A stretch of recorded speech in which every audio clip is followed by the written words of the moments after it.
Hey man, what it is, what it ain't. We're here for another episode of the From the Jump podcast. I'm your host, DJ. I appreciate everybody for being here, man. It's just me, just a quick little ISO. But I just wanted to give everybody a quick recap on stuff going on in the NFL and my thoughts on it so far. We're in week 12, obviously, recording this on Friday. So the Bills just losing to Davis Mills and the Texans last night, 19-23. Another rough game for Josh Allen. Trust me, I know, as the person with Josh Allen on my fantasy team. Two interceptions, obviously, no touchdowns after having a phenomenal game against Tampa Bay. But we've all known that the Texans this entire season has had a very solid and sound defense. The game wasn't going to be easy. I definitely didn't think it would be that hard. And maybe that's just me discrediting Davis Mills. He definitely did what was asked of him. You know, Josh Allen couldn't really get anything off at all at any point. Uh, had 24 completions on 34 attempts, 253 yards, two interceptions, sacked 8 times for a total of 70 yards, a QBR of 26.1. You know, James Cook had a decent day, 17 carries, 116 yards, and a touchdown. And Davis Mills, on the other hand, 16 of 30, dang near 50% completion percentage with 153 yards and two passing touchdowns. I There's not really much to say. Josh Allen's kind of been on this up and down. They play. This one is a tough game for me to say whether he played down or up to his level of competition. Regarding that, the defense is top tier. The quarterback play isn't. With missing C.J. Stroud, but the defense is top tier. So I can't necessarily say he played down to his level of competition. Maybe he just ran up, and that's what I think because I'm a Will Anderson fan. Roll Tide. I just think he ran into somebody a little bit bigger and badder when it comes to this defense. They've definitely been giving people fits all year, and even with them not at 100%, still missing Joe Mixon, now missing C.J. Stroud, missing Tank Dell. They got a lot of pieces that are out, and they're still 6-5. So obviously there's something there, and if they can get a little bit more protection for CJ Stroud, this team is, I believe, definitely a Super Bowl contender within these next few years. Uh, but the game of the week, which is funny because just the first one that pops up is definitely going to be the Colts versus the Chiefs. This game for me has a lot of implications as far as just the Colts are on a heater. Is Daniel Jones the answer? He's had a couple rough games. I think they lost to Pittsburgh, who isn't necessarily, what we would consider a front runner by any stretch of the imagination. And then we have the Chiefs. Chiefs been having a rough year. They're 5-5. Lost to the Jaguars earlier this season. Uh, and I don't really think they have very many quote unquote layups. I mean, they played the Broncos in a good game, 19-22, and Broncos are another tough team. What are they, 8-2, 9-2 at this time? But the teams that they've beaten up on, their best wins have been so far the Lions and the Ravens, I guess. But everybody else, they've gotten their teeth kicked in pretty much. Um, Losing to the Jaguars, losing to the Eagles, losing to the Chargers, losing to the Bills, losing to the Broncos, and then they don't have very many layups left. And I say that because they're 5-5. And granted, how the other games turn out, they couldn't miss the playoffs altogether. I know it sounds blasphemous, having Patrick Mahomes, Travis Kelsey, and those guys, but when you look at it, they're playing the Colts this weekend. The Cowboys could give them a problem. The Cowboys have a very solid offense. Obviously you have the dynamic duo of CeeDee Lamb and George Pickens and Javonte Williams at running back. Dak Prescott is Dak Prescott. Ferguson's been having a solid year. Um, their defense is what was, the talk. And I don't know. We'll see. Cowboys, I think, won their last game. And Quentin Williams definitely, had a game. Yeah, they beat the Raiders 33-16. So, they had a game. And maybe that momentum carries them moving forward. And who knows? They may be a good team now, or, you know, Quinning is helping stop up that run, and that was what Jerry said that they needed when with trading Micah. Somebody stopped the run. So who knows what this does? But as far as it goes for the Chiefs, they got this game. Then they play the Texans that just beat the Buffalo Bills. Again, a crazy pass rush and Daniil Hunter and Will Anderson, and then the rest of the guys they got over there. Hopefully, CJ Stroud will be back for that one. That'll be definitely a good game to watch. Then they have the Chargers. They should be able to roll through the Titans. Then they play the Broncos again for the second time, and then they play the Raiders, which they should walk that. So realistically, the two cakewalks are going to be Tennessee and the Raiders. The Cowboys could be a cakewalk potentially, but we'll see. But given that, even if we give them the Cowboys game, uh, that's one win. Say they lose to the Texans, maybe if CJ comes back. So we'll just give them both of those wins, right? That'll put them at, you know, 7-5. Then they lose to the Chargers 7-6. Beat Tennessee 8-6. Lose to the Broncos 8-7. And then they beat the Raiders 9-7. And then, the Colts, I think they're gonna lose, so they'll be 9-8 record. And that's again depending on how the rest of those games play out. But I think the Chiefs are definitely in danger and need a win.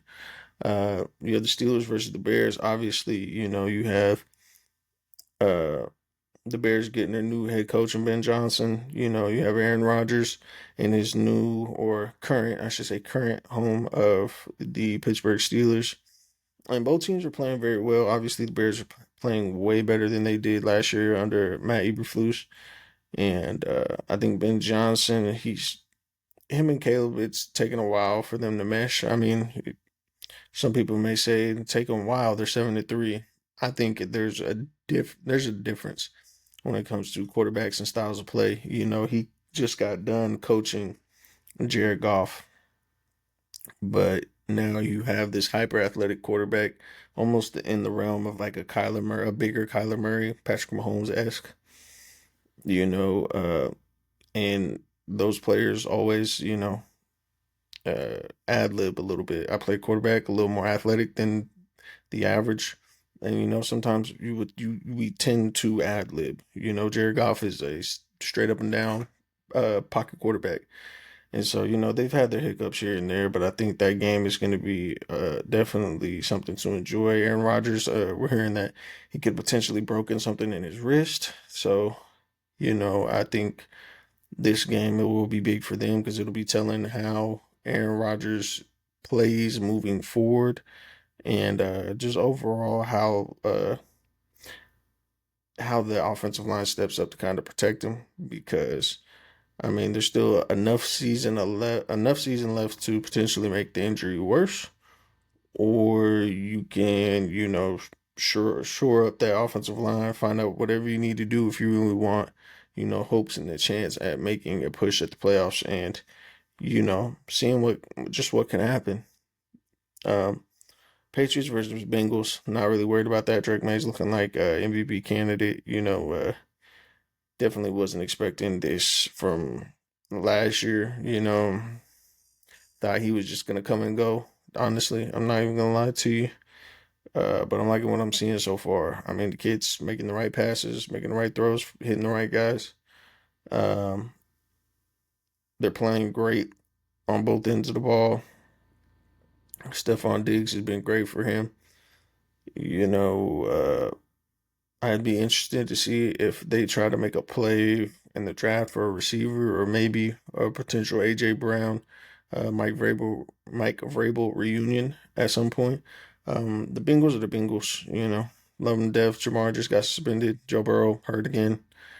Uh, I think the Bengals need to do something in the offseason, whether it's trade Joe Burrow and get picks, trade him somewhere that is on the cusp and needs a quarterback and is willing to give up first rounders. I mean, I'll just put it like that. Y'all aren't going to do nothing, but in that boy's career, y'all have yet to shore up that offensive line. He's been in the league since 2020, It's 2005, and that boy's probably played one season. We definitely got to get that under control. And like I said, if you want to, at this point, Cincinnati, because they're historically cheap, I don't know. I would trade him to Philly, get Jalen Hurts, somebody that's a little bit more mobile that can take some of the bumps and bruises, and then just do what I got to do from there. Because realistically, y'all aren't gonna do anything with Joe Burrow. Y'all don't have the offensive line to protect him. He's more pocket. I mean, he has the ability to scramble, but he's definitely more of a pocket quarterback. And y'all are going to continue to get this man hurt, and y'all are going to pay 250, upwards of 250 million to somebody for no reason because he's just going to be hurt year in and year out. And it's not his fault. I don't blame him at all. It's a terrible organization making terrible decisions, and not really worrying about the offensive line, in my opinion. How many more years do we got to see Joe Burrow get hurt? We're never gonna know what he could be at the NFL level because he's gonna be hurt more years than he has played. You know. So that being said, we got the Jets and the Ravens. I think the Ravens will walk this. Lamar Jackson. They need this in order to kind of keep their head above water. Obviously, we all know that Lamar Jackson was struggling with injuries, missed about 4 games. And the Jets just had a fire sale, got rid of Sauce Gardner, got rid of Quentin Williams. The one person I was begging to get traded didn't get traded in Brees Hall. Wish I would have did that. Need that for my fantasy team. Not gonna lie to you. Seattle Seahawks, man, Jackson Smith and Jigba is all worldly. I mean, that kid right there is. I definitely didn't see him being a number one. You know what I'm saying? With all the talent as far as receivers as they had last year, they had DK Metcalf, they had Tyler Lockett still, and him as a third, which I think, he's solid third. But then when they traded both of them, I'm like, you're kind of giving this young kid the keys to the franchise. I mean, obviously not the same as you would with Sam Darnold, but you're making him a number one receiver, getting rid of DK Metcalf, who, in my opinion, with the right quarterback, is still a top 15-ish receiver in the league. I think he could be top 10 with one of the best of the best, with Patrick Mahomes, or maybe, I don't know, with Josh Allen, CJ Stroud. I don't know. But I think he has the potential. Uh, but he's just kind of taking the league by storm. I mean, I don't know if there's a most improved player award that's escaping me, but if there is one, he deserves it. Because he's taking that role as being the number one receiver and ran with it. Sam Darnold obviously had a great year last year in Minnesota with Justin Jefferson and those guys, but man, everybody kind of gave up on Sammy. But going from the Jets and Carolina and being a backup, I think it was San Francisco. I don't know, but and then got his start finally in Minnesota, and now he's over there in Seattle, and that boy's cooking up something. I'm not mad at it. Vikings versus Packers. This one's a real weird game for me. I think JJ McCarthy is not it. I think he'll be a great backup one day to just keep your head afloat, but he's not it. The boy looks scared. And that could be a testament to his offensive line. He just doesn't look comfortable in anything that he's doing. He doesn't look comfortable. He'll have 1 to 2 good passes a game, and the rest of it is like, come on. It almost it looks like he's throwing the ball out of fear. Like, I got to get it there. Like, I'm not sure if it'll get there. I'm gonna kind of guess it. Like, he doesn't. He's not a good anticipatory thrower of the football, in my opinion. I think you need to have that and find ways to. You have too much talent on that team to play like that.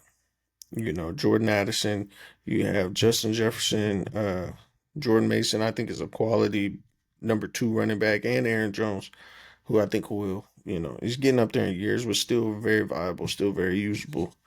Um, and then you have the Packers, who are just have had a weird, funky season to me.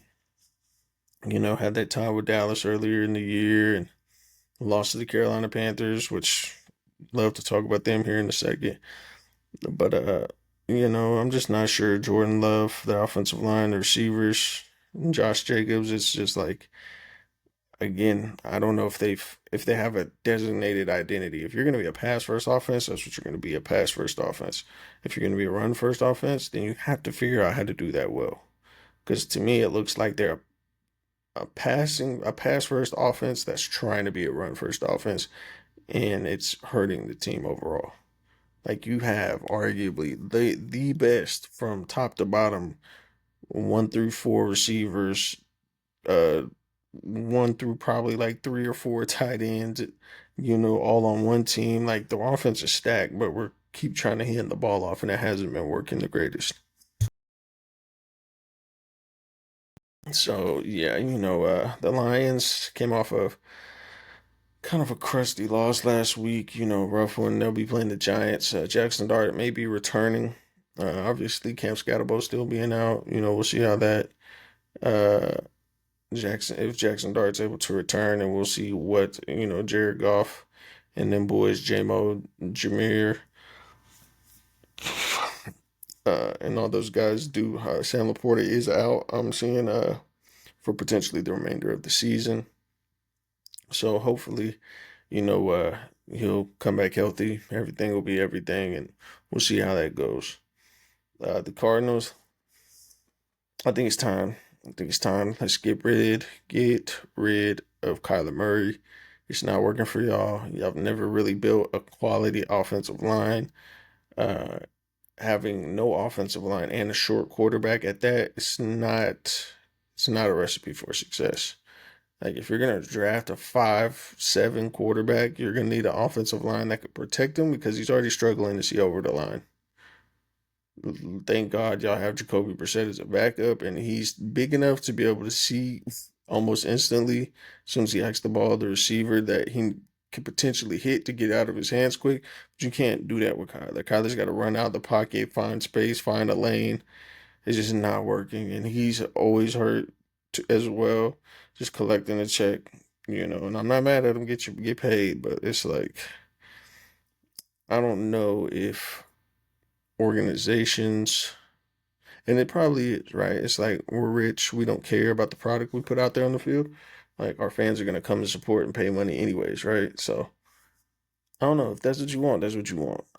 As fans, as people that do go and pay to go watch those games, they want quality teams assembled so they can actually have a chance and not be 60 by the time they see another Super Bowl appearance from the Arizona Cardinals.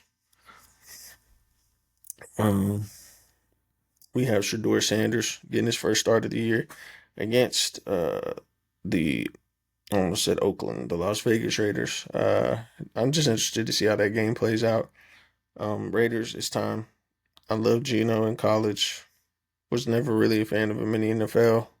I wish him nothing but the best, of course. But you and the team I'm about to talk about next need to listen to me, right? But for now, yeah, the Raiders, you need to figure something out ASAP. And actually, we might as well lead into it now. You have Ashton Genty, you have Brock Bowers, two key pieces to a potential uh high-powered offense, we'll say. You know, you're gonna need an offensive line, and you're gonna need a number one receiver at some point. Because I know Max Crosby is getting pissed. Unless you're gonna pull the Jets and just get rid of everybody, you need to listen to me, right? You need to trade for Jalen Milroe.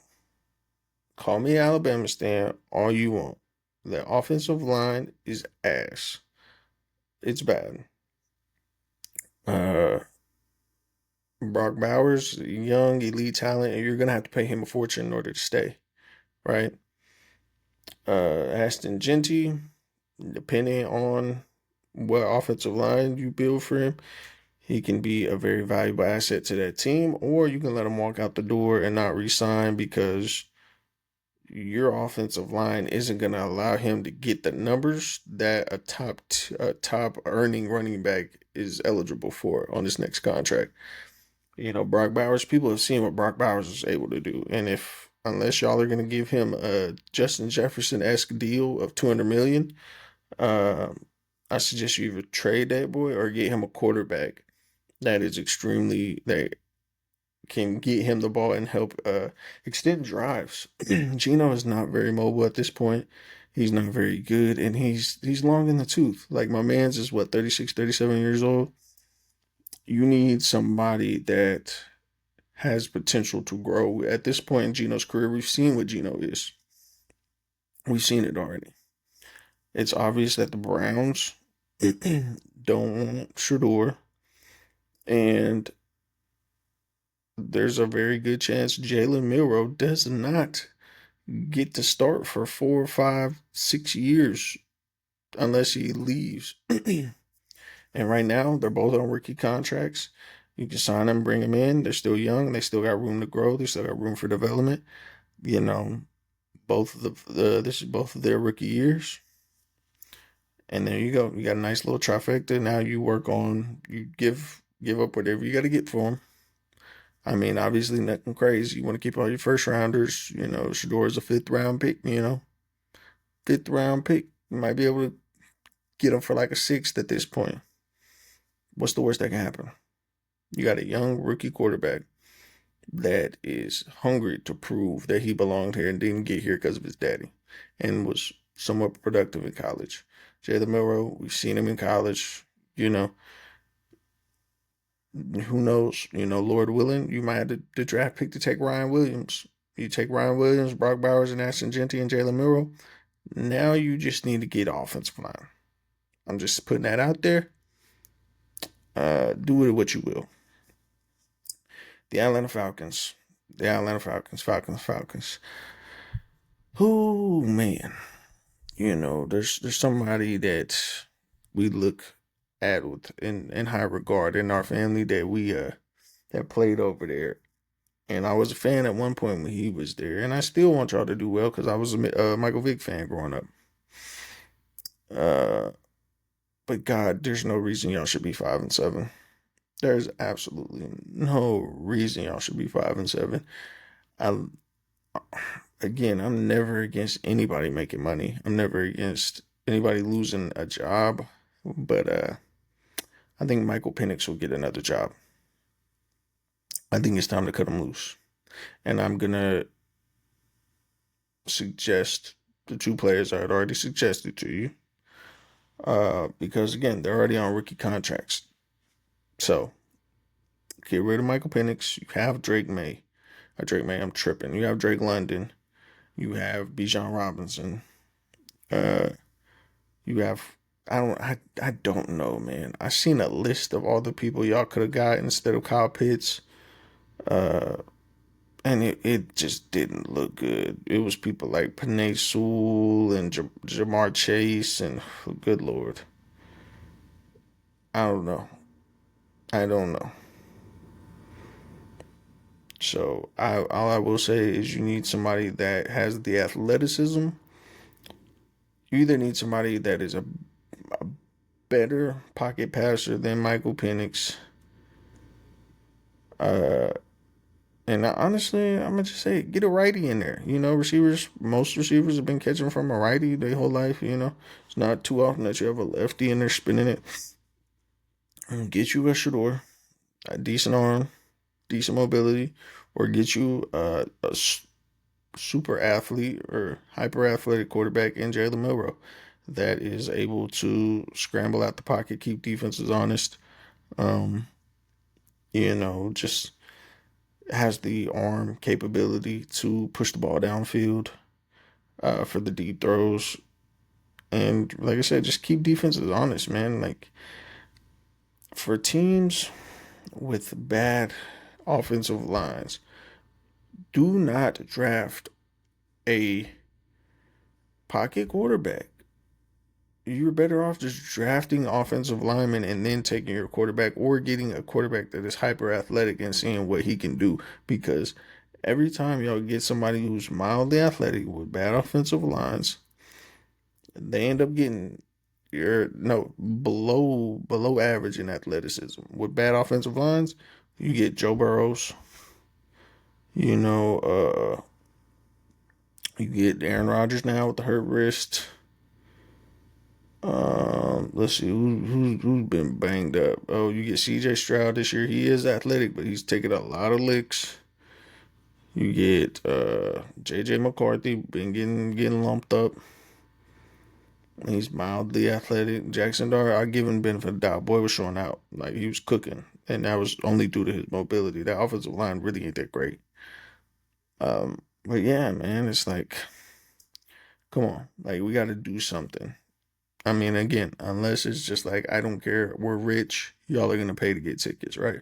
Boom, Saints ass. Just flushing down toilets since Drew Brees. Like, I ain't got no comments on y'all. Eagles. Oh my goodness. Eagles, man.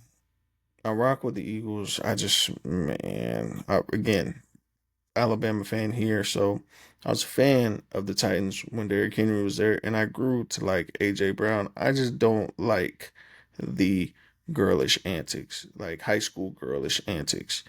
That go on social media every time that you have an issue with something, and the cryptic Instagram, like bro,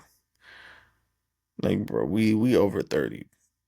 I know you is because you was in the league when I was in high school, big dog.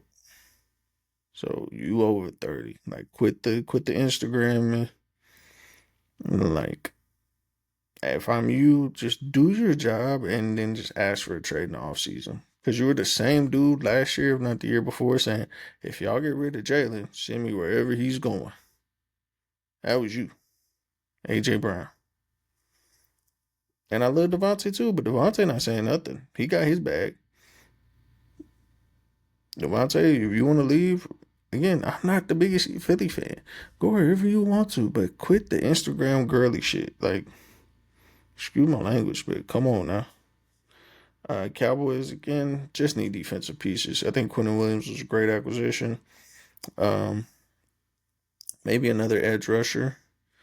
Maybe you could see if you could work out a deal for Max Crosby next season. Maybe I don't know. Depending on what they do or don't do.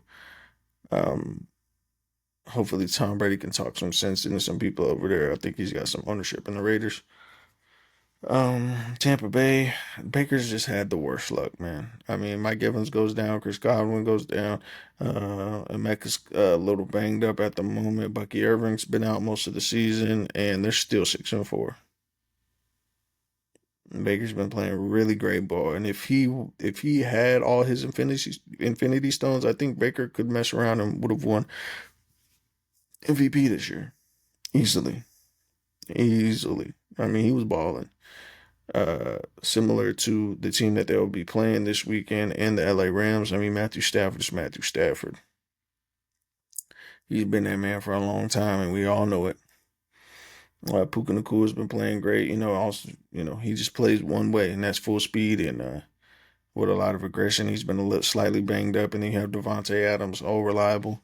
A lot of people thought he was washed up after that season last year with Aaron Rodgers in at the Jets, but again, terrible organization, terrible offensive line. Uh, that's just how the things go. Uh, but yeah, he's been amazing. I think it was what 17th receiver with 1,000 receptions. So amazing accomplishment for him, and I'm glad his last few years he could team up with Matthew Stafford because I think he deserves that chance. So shout out to you. Shout out to the Rams, 8-2 on the season, one of the top teams in the league this year. And then the team I would love to talk about right now, and they're right here in front of me, is the Carolina Panthers. Was telling people last year, I think Carolina Panthers had a real chance to be good this year, after the draft. I wasn't expecting Rico Dowdle to be what he is right now. To just damn near completely come in and take Chuba's job like that. But I like the draft pick of Tedoroa McMillan. I hope I said his name right. Tetaroa.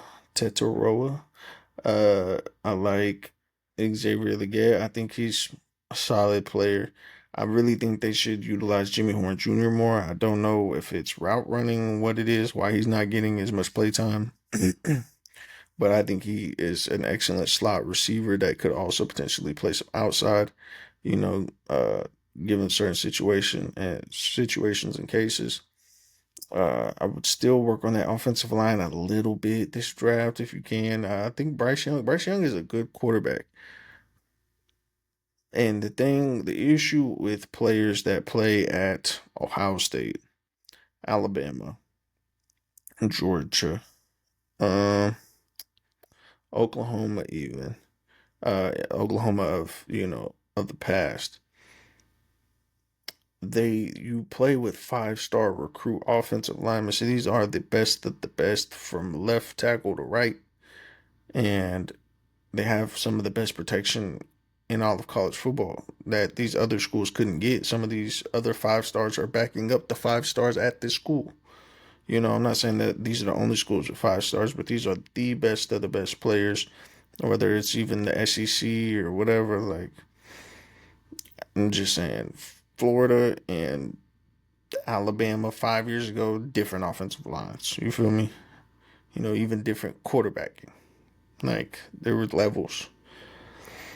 And so when you get a guy like Bryce Young, or you get a guy like Mac Jones, or you get a guy like, I don't even know who else, Matthew Stafford, at Georgia, these guys are great players, but you have to get the offensive line right to get similar results. Y'all are expecting them to go from the best offense in the world, be the first overall draft pick, and have the 32nd like rated offensive line and be highly productive and be Super Bowl caliber quarterbacks. That's not how this thing works. As a franchise, from I don't even know at this point, from whoever you would consider the top franchise in the league, the Eagles, from the Eagles to the Browns or the Jets, from the Eagles to the Jets, you should not be drafting a quarterback that you really believe in unless you have your offensive line right. I will tank every year until we draft a capable offensive line. 3 out of the 5 dudes got to be nice before we risk taking a quarterback, playing him for 4 years, and now we got to pay him 250 million for what? For what? It's like paying for a nice house that is just gonna fall apart for some reason.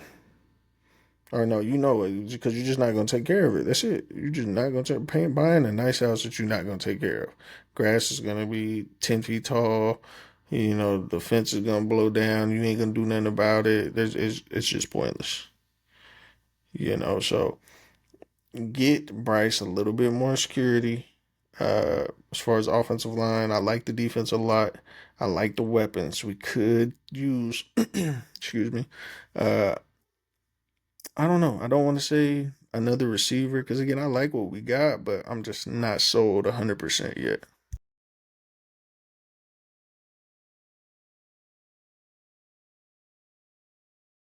And then last but not least, for now, anyways, we got the 49ers. 49ers, dealing with a lot of injuries. Missing Brandon Ayuk. Surprisingly, the only person that hasn't been injured all year, it's been Christian McCaffrey, definitely thankful for that. And then you have uh, Brock Purdy was injured for a little bit. George Kittle was injured for a little bit. Uh, Mac Jones was starting, but now Brock's back. Had a decent game last week. They're 7-4. I don't know. I don't really have the most faith in them at this moment. They've definitely had an up and down year, and especially missing Brandon Ayuk, who was supposed to be the number one receiver after, Debo left. Again, hasn't been available all year. So we'll see as time progresses and as we get closer to week 18, right before the playoffs. But I'm gonna try to come back and give y'all updates every Monday. I appreciate y'all's patience. Obviously, just trying to get everything right, but I appreciate everybody that tunes in, man. I don't care if it's one person. I don't care if it's 10. Uh, we're gonna get this thing right. We're gonna get back moving in the right direction, and I appreciate y'all for sticking with me. That being said, man, peace and love. and I'm out.